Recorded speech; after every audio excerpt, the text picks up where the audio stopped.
Totally Useless Information with Nick and Roy is brought to you in part by Tom's Place, the finest in men's fashion, located in Toronto at 190 Baldwin Street, in the heart of Kensington Market. Or visit toms-place.com. And by Pete's Pizza, celebrating 40 years serving the St. Catharines and Niagara Falls area. Pete's Pizza. Life is not about finding yourself, it's about finding pizza. If you're hungry, visit petespizzaniagara.ca.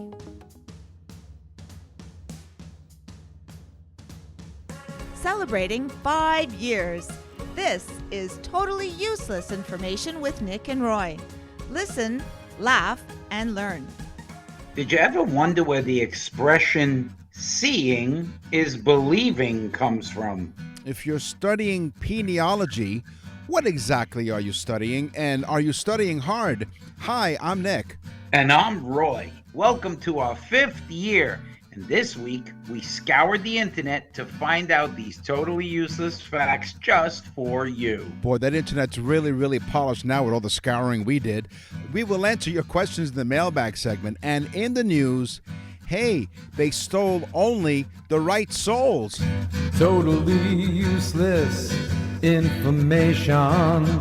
It's everything you never needed to know. Where do expressions come from? We want to know right now. One of the original jingles that we had here on Totally Useless Information with Nick and Roy, it was animals, expressions, and then science. Those are the original 3 topics we had. Now we have over 18. Isn't that incredible? It is incredible. And remember, folks, a lot of the categories that we've added were by request from our listeners. That's right. So we do listen, unlike, well, our wives, but we do listen to you because we really appreciate you listening to us. Okay, I'll start off here. So let me give you my teaser right off the bat, because I know when I said peniology, I knew exactly where your brain went. Mm-hmm. Okay? Yeah. It's a subfield of criminology that deals with the philosophy and practice of various... I thought it had to do with the bathroom. Peniology is a subfield of criminology that deals with the philosophy and practice of various societies in their attempts to repress criminal activities, satisfy public opinion, and also the study of, it's basically comes from the Greek. Poena, which is punishment, and the suffix is logia, the study of. So, peniology. I got a good one here. All right. Return of post. You know, return of post on a letter? Well, I was going to say, like the Elvis song, Return to Sender. Yeah, but the original return of post was from Victorian England days when mail was picked up and delivered, get ready, 12 times a day. Wow. Isn't that crazy? It is. That way you could get a letter from somebody and then send a return of post immediately back to them the same day. So you could have almost like a chat, right? Or an instant a text. Chat. Right? Exactly. Are you a towhead? You've been called. I would think not. Well, it refers. So this is what it refers to. Although I have a foot fetish, Nick. Yes, you do. Exactly. You also have a clock fetish. You have a lot of clocks in your house. Anyway, so according to the English dictionary, a towhead refers to the fiber of flax. Since flax is light in color, blonde people, especially children, are sometimes referred to as towheads or towheaded. And that expression was first recorded in the 19th century. So it's based on the fact that flax is lighter in color. I used to be blonde until I lost all my hair. Yeah, but you're considered far-headed. Right. Your forehead keeps going. That's right. Four-headed. Wow. Yeah. By the way, it's available for advertising space. Go to nickandroy.com. Okay. This was my teaser. Seeing is believing. I mean, that's a very common phrase. Yeah. It comes from the English clergyman Thomas Fuller. He was a big deal in the church, Thomas Fuller, in England. The full phrase is actually seeing is believing, but feeling is the truth. Now, as time went on, the feeling is the truth got cut out of it. But I kind of like the whole thing. Seeing is believing, but feeling is the truth. Wow, it feels good. So you're Yeah. listening to Totally Useless Information with Nick and Roy, and sometimes we're referred to as frick and frack. So I thought, where does the expression frick and frack come from? They were a Speak for yourself. well, I will for the time being. I will. They were a comedic ice skating duo of Swiss skaters who went to the United States in 1937 and joined the original Ice Folly show. Now, Frick. Are you kidding? No. That's great. Okay, so Frick was actually Werner Grobley, and Frack was Hans Rudolf Hans Rudy Mach.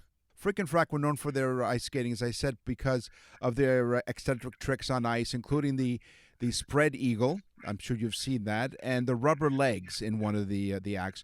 So Michael Mach, I've had that problem as well. Yes, well, that's because of your age. Only a few. Spread eagle. That's maybe why they refer to us as frickin' frack from our high school days. Absolutely. There are only a few skaters have successfully performed the duo's routines since they started doing it. Now, Michael Mach, the son of Hans, ascribed the origins of their names.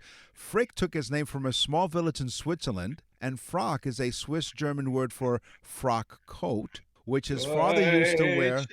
Deutschland. Thank you for that. They used to wear that in the early days. Don't you love the Germans? Yes, they invented a lot of things. They really created a lot of great stuff, including, well, Roy. So anyway, they wore the frock in the early days of their act. 50%, Nick. That's right. 100. You're 100% or 50% of German. So what they did was they put the two words together, and frick and frack, because it was a typical Swiss joke. Frick and frack. I like this one coming up here. The 1,000-yard stare.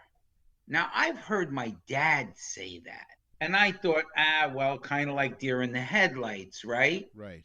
But that's not what it is. The 1,000-yard stare is the term popularized during World War I and World War II to define the look on the face of soldiers who had seen the horrors of war. They had seen people blown up and shot and their friends die and so on. Oh, boy. And they were said to have the 1,000-yard stare. They must have just been staring off into the distance.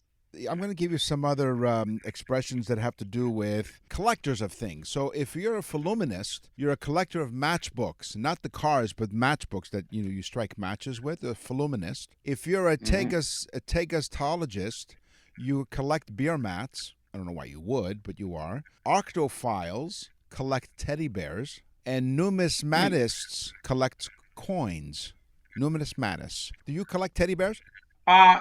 No, Nick, but I know you do. That's right.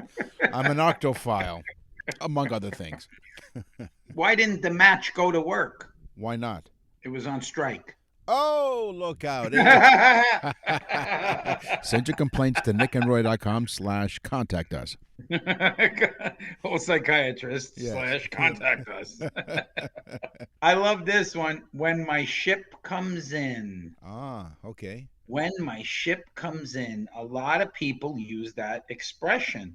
And here's where it came from. The wives of sailors who were out on their ships would promise the shopkeepers that they would pay off their loans when their ship comes in with their husband on it. Right. So they would just say, yeah, when my ship comes in, and they would know to put it on their tab.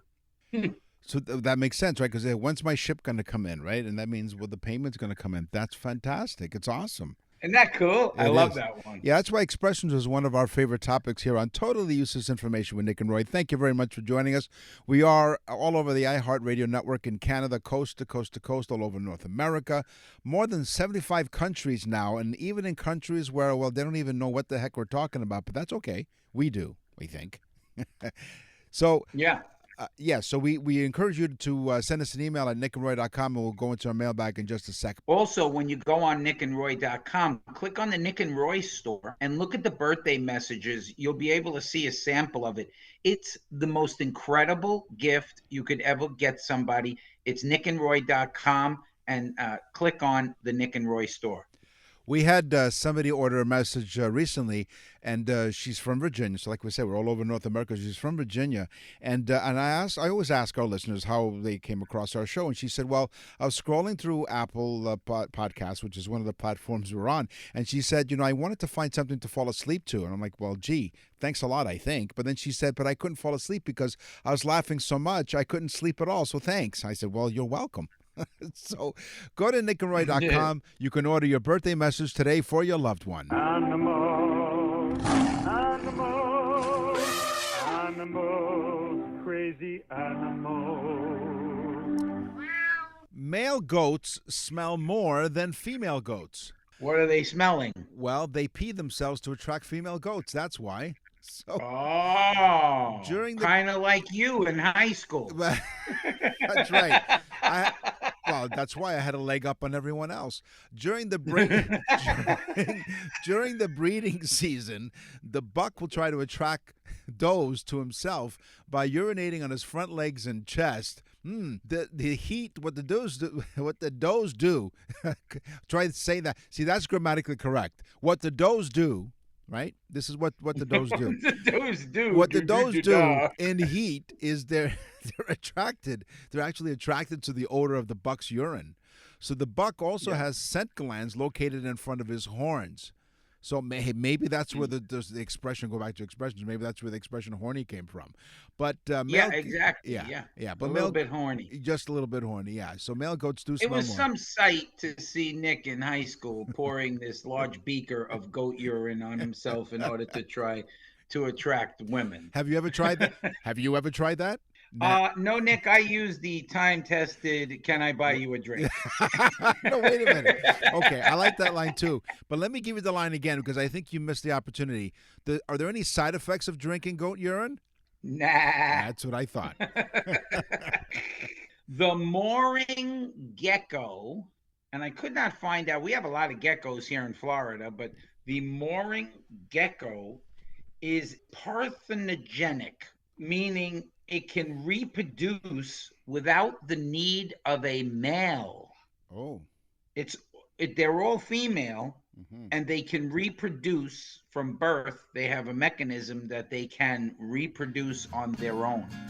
They do not need a man. Nick and Roy will continue with totally useless information.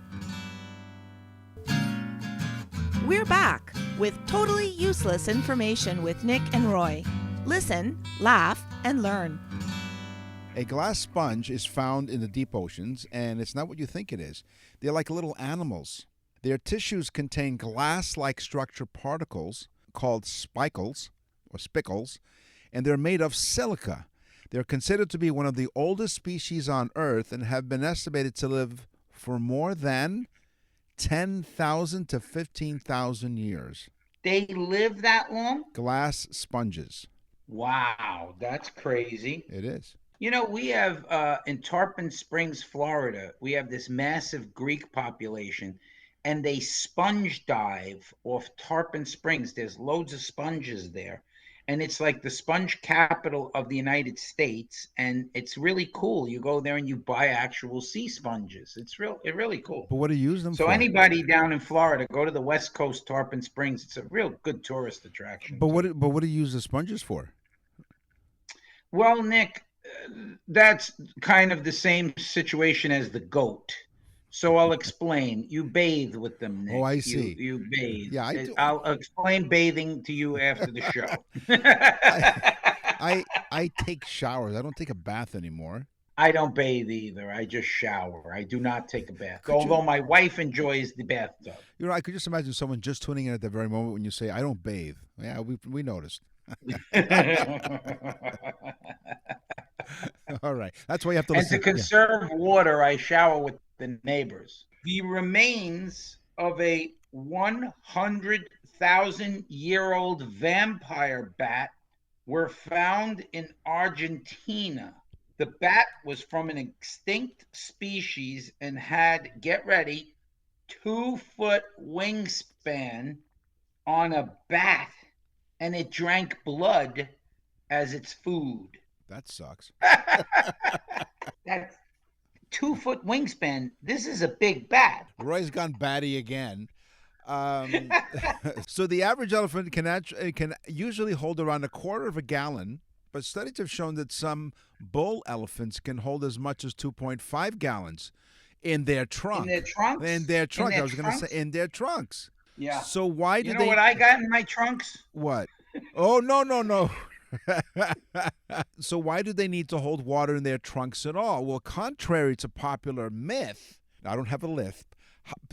Contrary to popular myth, elephants don't drink through their trunks.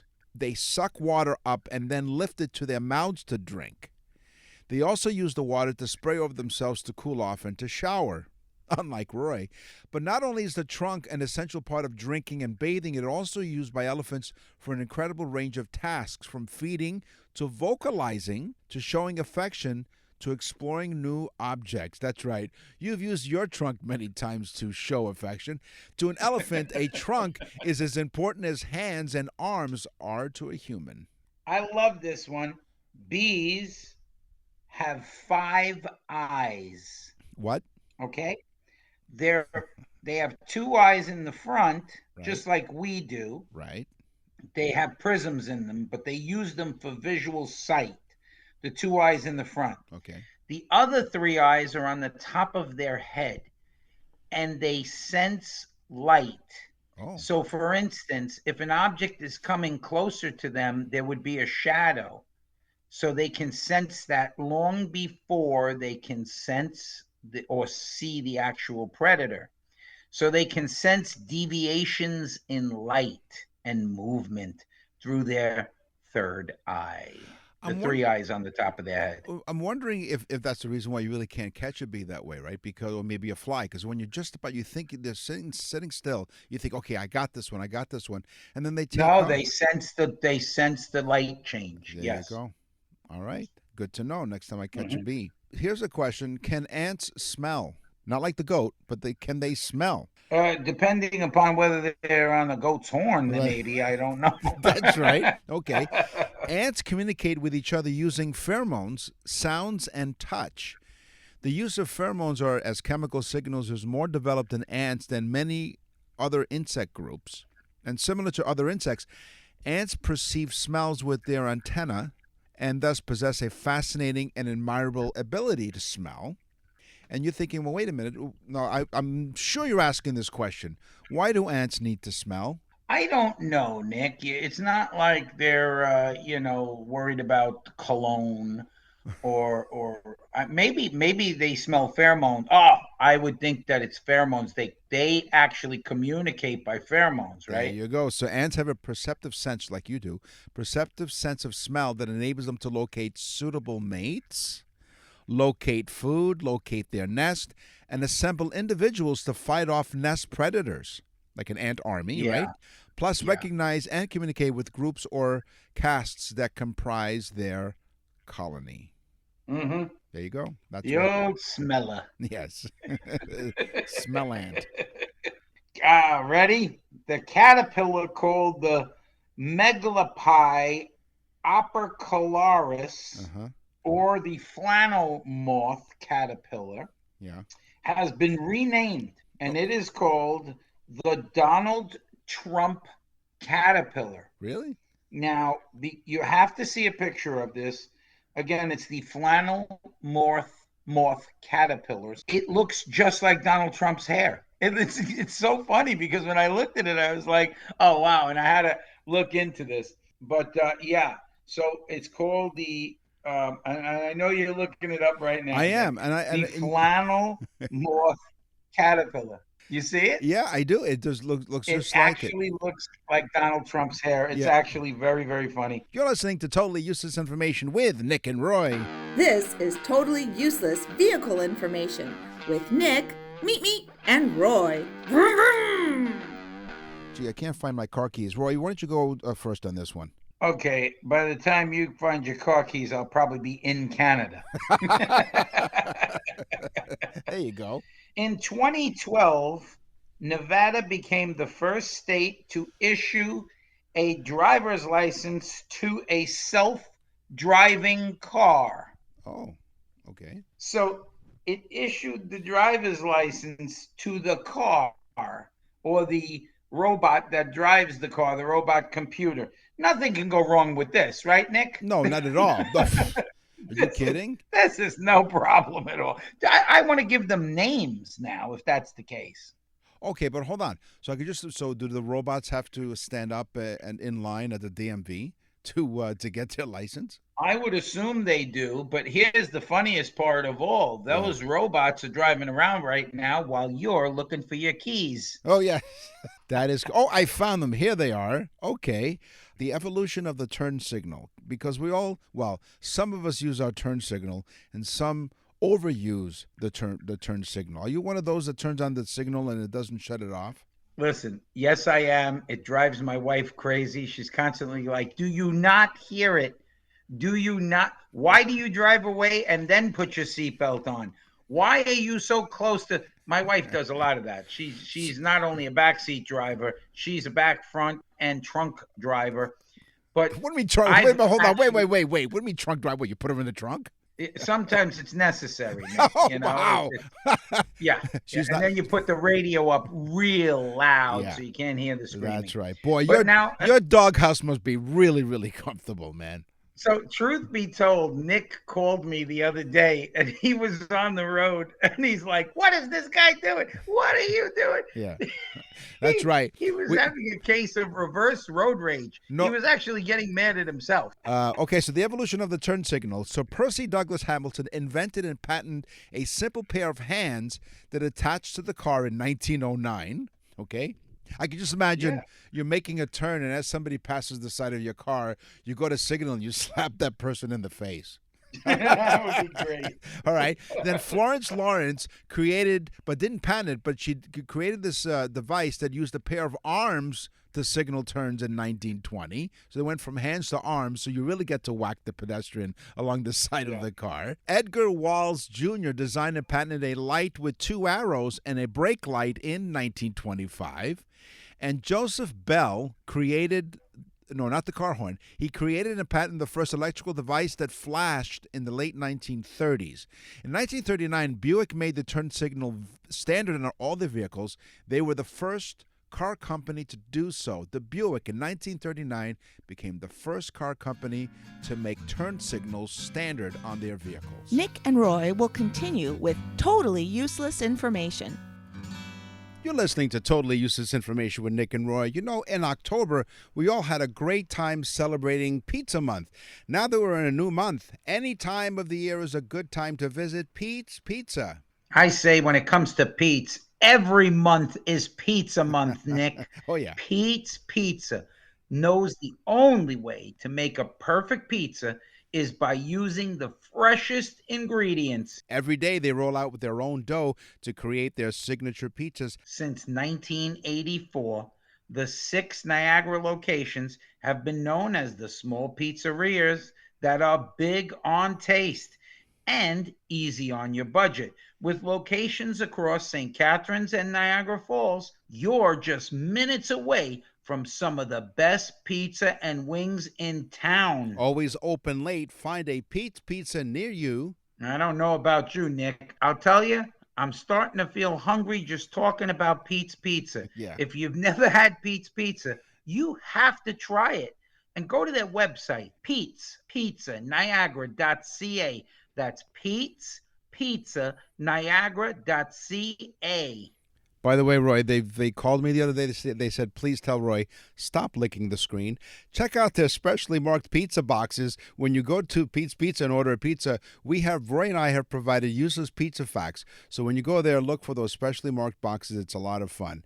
You know, they've been around for 40 years, and Pete's Pizza is family-owned and operated. They began at one location off Pleasant Avenue in St. Catharines, and over 40 years later, the original shop at 6 Pleasant Avenue is still open, as well as the other locations in St. Catharines and Niagara Falls to serve you. So if you're hungry, just like Roy is, visit their website, Pete'sPizzaNiagara.ca. That's Pete'sPizzaNiagara.ca. Plus, they're the greatest people in the world. They do so much for the community. Life is not about finding yourself, Nick. Life is about finding pizza. Pete's Pizza. You're listening to Totally Useless Information with Nick and Roy.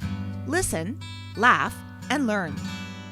Wheels are essential to a car. We all know that. Yes. But did you know that the wheel was invented around 3500 BC before Christ? Really? In Mesopotamia, the wheel was invented, but it wasn't invented for transportation. It was invented to drive like a water wheel. It was invented to spin around on a table, to grind the meal, the cornmeal, and so on, and things like that. Oh. It's not until some 200 years later, 200 to 300 years later, before someone figured out if you attach this to a cart, it's easier to roll around stuff. There you go. And thus the wheel became a vehicle. I would hate to get a flat on that thing, right? So you'd have to get another. Yeah, the equivalent of the roadside assistance would take like, I don't know, like 5 to 10 years, because you have to go find the boulder to actually make the next wheel, right? So I'm coming now. I'll be there in about 6 weeks. I'm chiseling you a new wheel. That's right. Yeah, exactly. Everyone has enjoyed that new car smell. It's like one of the favorite parts. If you ever bought a new car or ever ridden a new car, you know, it just has that smell, right? That new car smell. In fact, some of the air fresheners, not just pine trees, they also make them a new car smell, right? We're all familiar with that new car smell, correct? Yes. The new car smell is a complex mixture of over 50 different volatile organic compounds. These compounds are released through the process called off-gassing, very much what Roy does, which typically peaks during the few weeks of a vehicle's life. Some of the more commonplace poisonous compounds beneath this category include acetaldehyde, acrolein, benzene, ethylbenzene, formaldehyde, styrene, toluene, and xylene. I'm going to sue them. I thought I had the patent on that. What? the off-gassing? Is that what you're talking about? Yes, off-gassing. Yeah, so all of those, that new car smell is nothing more than the chemicals, these poisonous chemicals that are coming off from the... You want to know something really funny, Nick? Yeah. Certain cars have certain smells. Like if you sit in a Volvo, it smells different than a General Motors car. Oh, really? But if you sit in a Toyota or a Honda, the Japanese cars, or even a Subaru for that matter, they all smell very similar. So they must be using different plastic products or whatever. But the Honda, I have a Honda now, and it has its own unique interior smell when you get it new. Oh, wow. Of course, the smell changes after you're in it after a few hours, but go on. What's your next car fact? Yeah, well, I try to urinate in my car to attract other cars. That's right. That's how you rate your Tires, cars. Excuse me. That's how you rate your cars. Car, urinate. If you had wheels, you'd be a 10. That's right. Tires. Yes. Not wheels. Tires are vulcanized, not by Leonard Nimoy. I was going to ask you. It's thanks, I'm glad you asked. It's the process of making rubber more durable by heating it up with sulfur and other polymers. Charles Goodyear figured this out while he was in jail. And I'm going to look more into this to find out why he was in jail, because it didn't say, and that intrigued me. But he was in jail, and a piece of rubber fell onto the stovetop, which was extremely red hot. The rubber melted, and when he pried it off the stovetop, he realized it had become much harder than its original rubber form.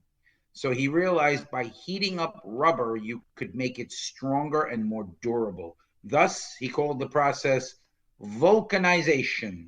Wow. This one I call Automobile Idol. I almost said American Idol. Automobile Idol. According to a study by DME Automotive, singing out loud was the top non-driving activity people do in the car. There are other things you do in the car, but singing out loud was the top one. Something like 56% of the motorists who took the survey admitted to singing behind the wheel. Women are more likely to sing than men. 65% are women, 49% men. And people under 35 are more likely to rock out than those 35 and over. Do you sing in the car, Nick? I do. I do. Absolutely. I vulcanize in the car too. But I sing all the time in the car. I look like a lunatic. well, no. But I practice songs that I may want to do at the show, you know? Now, speaking of the show, and I'm glad you mentioned that, because those of you who don't know, Roy lives in the southwest part of Florida. And if you go to musicbyroy.com, that's his website, when he's not giving us total uses information, he gives an amazing performance. He's a great singer. He performs at clubs and restaurants and all kinds of other places. He's been private parties. So go to musicbyroy.com. And midway through the show, I urinate on myself. That's right. Yes. Wow. So check it out, musicbyroy.com, and you can hear him sing. I got another one here, Nick. Yep. Oh, and by the way, before you do that, my next fact I'll give you as part of another survey of what songs people are belting out in their cars.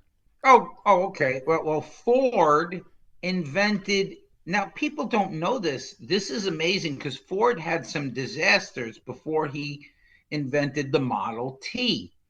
The first car he invented, he called the Model A. It was a disaster. It was a very upscale vehicle, and he was trying to go up against companies like Cadillac and Duesenberg, and he realized that he didn't have the power to do so. Right. But most people don't know that he had 8 failures, actually 7 failures before the Model T. He had the Model A, the Model B, the Model C, then he goes to the Model F, the Model K, the Model N, the Model R, and the Model S. Mm-hmm. So that's 1, 2, 3, 4, 5, 6, 7, 8 disastrous models until he eventually invents the Model T, which is the successful one. So it just goes to prove, if at first you don't succeed, learn your ABCs. I was going to say, his problem was that he couldn't build a car. He didn't know the alphabet. That was his problem, really. What happened to D? I don't know. Well, just like... And I, J. What happened? I don't know. I really don't know. I would like to find that out, too. There's a lot of things here, Nick, that I have to research. You know, I guess you don't know this one. Do you know what the first Canadian car was? No. The Model A. Okay. Here's the list of songs according. That was very bad. Go to you. nickandroy.com and go to the complaint section. That's right. Oh yeah, yeah. It's the biggest button on the website. Go to so insurance.com. Survey 2,000 drivers and ask them, because we know that the majority of people, the number one thing that they do in their car other than driving is sing. So they asked these 2,000 drivers, what is the best and worst song for driving? And the study found that, I'll give you the favorite song last, but let's do some of the hits. Life is a Highway by Tom Cochrane. Okay, well, that's almost obvious, right? Any Way You Want It by Journey. You Shook Me All Night Long by AC/DC. And all anthems. Bohemian Rhapsody by Queen. And the most favorite song for motorists is another Journey song, Don't Stop Believin'. Really? Now, the least popular songs, Who Let the Dogs Out by the Baha Men, and, Taylor Swift's We Are Never, Ever Getting Back Together Again, not after that song, and Believe by Cher. I find any Taylor Swift song to be offensive while driving. It's really exciting. And I honestly cannot forgive her for destroying a great football player. Well, so I'm raised in Southwest Florida, as I mentioned. I'm in Toronto, Canada, and in the month of November, we're recording this prior to that, but in the month of November, Taylor Swift is visiting the city of Toronto with her Eras tour, and the city is actually getting ready for it. They have extra transportation, they have extra subway cars and streetcars and things like that. And the city is all getting ready for the thousands and thousands of people who are going to flock to Toronto to watch Taylor Swift destroy a football player. Oh, boy. Nick and Roy will continue with totally useless information. Attention all men, it'll soon be Black Friday, the absolute best time to restock your wardrobe for the office, an event, or a night out. Be ready for it all. Hi, Nick and Roy for Tom's Place. It's always important to look your best, and Tom's has you covered. From sharp business casual to stylish sports jackets to sophisticated suits or tuxedos, everything a man needs for less, it's Tom's. Like incredible deals on select dress shirts for only $60. Designer suits starting at $650, now slashed to $375, or at an amazing $3 for $1,000. Plus a huge selection of sports jackets, now 50% off. 3 suits, designer suits for $1,000, folks. And that's not all. The second floor prices are slashed on suits, sport jackets, and dress shirts and pants. Check out our website at toms-place.com. toms-place.com for more details and all of the great deals. Tom's Place Black Friday sale starting now at Tom's Place in the heart of the Kensington Market. 190 Baldwin Street, Tom's Place will suit you. And to all our listeners, get on down to Tom's Place for these special Black Friday deals. We're back with totally useless information with Nick and Roy. Listen, laugh, and learn. What's in the mailbag? What's in the mail? Mike from Richmond Hill, Ontario. Dear Nick and Roy, we love listening to your show. I first heard about your show through a friend who loves podcasts. Then I found out that you are on the radio in Toronto. Yes, we are, as we mentioned on the iHeartRadio Talk Network all across Canada, and Toronto is one of them on News Talk 1010. But here's my question, Mike writes. It's kind of embarrassing because for many years, well, it's kind of embarrassing that I listened to your show. No, it's kind of embarrassing because for many years I worked for IBM, but I never knew why the IBM logo has 8 stripes. So my question is, why does the IBM logo have 8 stripes? I'm glad you reached out to us, the voices of reason, the voices of useless information, Nick and Roy, to find out that IBM in the 1970s invented several important pieces of technology, including the floppy disk, the supermarket checkout station, IBM, right, they're the ones, and the early form of the ATM. Paul Rand, a graphic designer, created IBM's now instantly recognizable 8-bar logo in 1972. The 3 letters of the company name rendered an 8 and sometimes 13 horizontal lines, which usually appear in black, gray, or white, or IBM blue. And in case you're wondering, it's identified as Pantone PMS 2718C. And the logo is now considered to be among the company's most valuable assets. Thank you. So why the 8 lines? Well, the answer is the horizontal stripes are intended to suggest speed and dynamism. Fritz from Mannheim, Germany. Okay, go Now, ahead. I'm not going to begin to sing just yet. Okay. But Fritz says, I love your show. Yeah. It's fantastic. I've learned so much. Why do you sing the national anthem of Germany all the time on the show? Every time something German is discussed, you begin to sing the national anthem. Why? Well, Fritz, here's a real cool, interesting fact. My grandmother, German, and my grandfather was German. My grandfather was from Bonn, but my grandmother, Fritz, comes from Mannheim, Germany, which is a pretty small town for Germany. And Fritz, so me and you might be related somehow, Fritz, because my grandmother was from Mannheim, Germany. Oh. And the reason I sing the national anthem of Germany every time is to make it funny. but I actually speak German because my grandmother taught me when I was a kid. Nice. And I grew up with so many different German heritage things that were passed down from my grandparents to me about the German culture.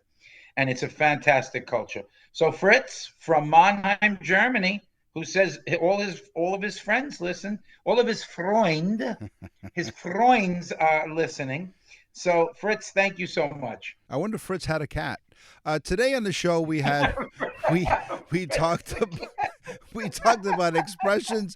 We talked about animals. Speaking of cats and animals, we talked about cars. It's time for the news. And now, from around the corner and around the world, this is TUI News.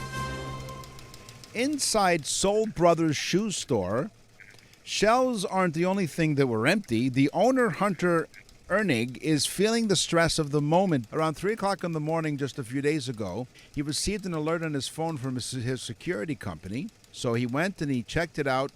Apparently, 3 men stole more than 50 clothing items, about a dozen pairs of shoes, and 100 right shoes. Not pairs of shoes.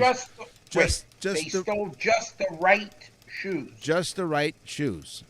The cost to his business is roughly $45,000. What the hell was that about? I don't know. I wonder if they were lefties. The cost of the business is roughly $45,000, and he realized that the thieves were seen hopping away on their right foot. And I think they did catch one of the suspects. His name was Neil. I realized that they took almost every other shoe in a lot of pairs that were on the wall, he says, the owner. At that point, it was really just like demoralizing thing. So this was in Cincinnati. So the Cincinnati Police Department, they're investigating the incident. But you're right. I mean, they couldn't make a clean getaway. They'd just be, hopping along. The cop would say to the other cop, okay, let's chase him. You go to the right. Right. My goodness. Nick, they stole just the one shoe from each box. That's right. So, somebody was messing with this guy. Well, they said that the car drove up to the front door. The business and has been a true test for everything for me. He says, even after all this, he asked them to, he asked his employees to clean up the disheveled shelves, as he puts it, and the heaping piles of left shoe only boxes. So now he had 2 problems. One, he had right shoes that are missing. Now he had boxes of left shoes only in them. Yeah, but see, Nick, here's the way I think, because I'm a true entrepreneur. Right. I would just reorder those shoes, okay, or sneakers, whatever they are. Right. And then I would use the one left shoe that is left as a display. Right. So you then can keep all the other shoes in the back. So he still has a display. Right. I see. See? And he has a full set of shoes. This is the way I think, Nick. So even though he harbors no hate for the individual responsible for this theft, he's asking people to see if they recognize them so they can be held accountable. Well, you know what? I think you and I just cracked the case. Recognize what? The one-shoe criminals? What? What do they want us to recognize? Well, or the shoes themselves? What? Well, I guess the moral of this story, if the shoe fits. But the thing is that there's only right shoe, right? So what did they wear on the left foot? Now, they might have worn left shoes, or maybe they got rid of their right shoes just so to disguise, to maybe pretend those were their shoes. No one noticed that they're wearing 2 different shoes? I just don't know, Nick. I don't know what to tell you on this one. This is a perplexing crime. Yes. This needs, the FBI forensic study. Uh-huh. I mean, I just don't get it.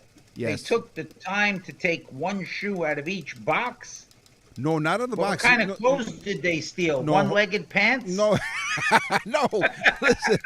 No. See, the right shoes are on display. They didn't go into the boxes, but those right shoes had a left partner, and so the left partner was left, as it were, in the boxes in the storeroom. I get it. Yeah, so they just went in there. These were not very smart criminals. They just started grabbing boxes and didn't realize that the displays were out there.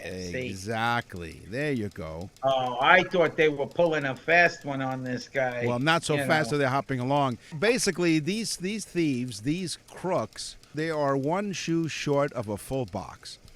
That's all the time I just came up with one. They're one shoe short of a full box of shoes.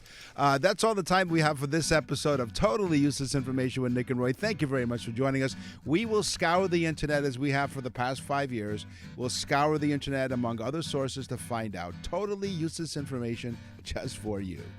And until then, you need to tell everyone you know about this show, because that's what's made this show so popular with millions of listeners in 75 countries around the world now, on radio stations all over the place in the United States and Canada.